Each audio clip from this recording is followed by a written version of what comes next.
A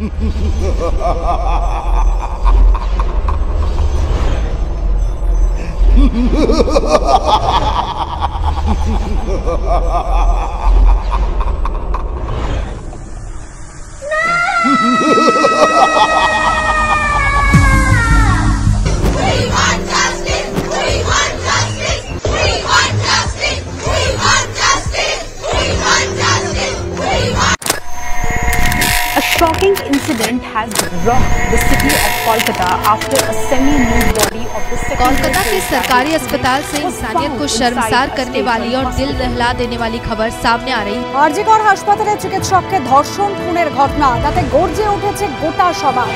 একদিকে যেরকম সাধারণ মানুষ প্রতিবাদ করছেন, রাত দখলে নেমেছে মেয়েরা। চিৎকার কর্মে দেখি কত দূর গলা যায়, আমাদের শুধু মোমবাতি হাতে নীরব থাকার দায়। ওই যে সেই নারী, লালসার আগুনে একদিন যার খুলে গিয়েছিল শাড়ি, লজ্জায় বেদনায় ফেটে পড়েছিল তার বুক। এখনো অবস্থায় আমরা কি থাকবো চুপ?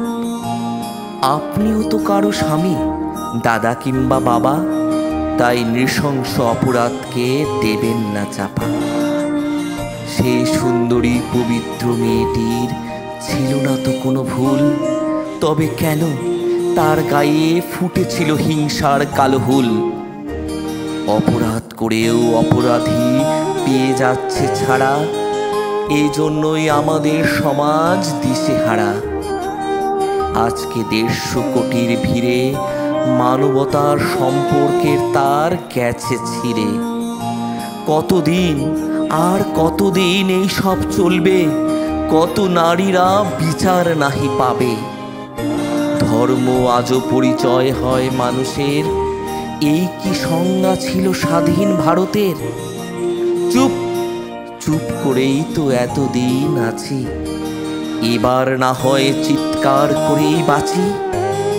রাষ্ট্র মেতে ধর্ম খেলায়, নারীর সম্মান বিকোচ্ছে মেলায়। নারী তাই আর চুপ থাকা নয়, ভুলে যাও সমাজের সব ভয়।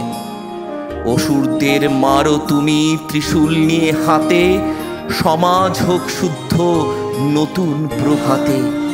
তাই চিৎকার করো মেয়ে, সঠিক বিচার চেয়ে।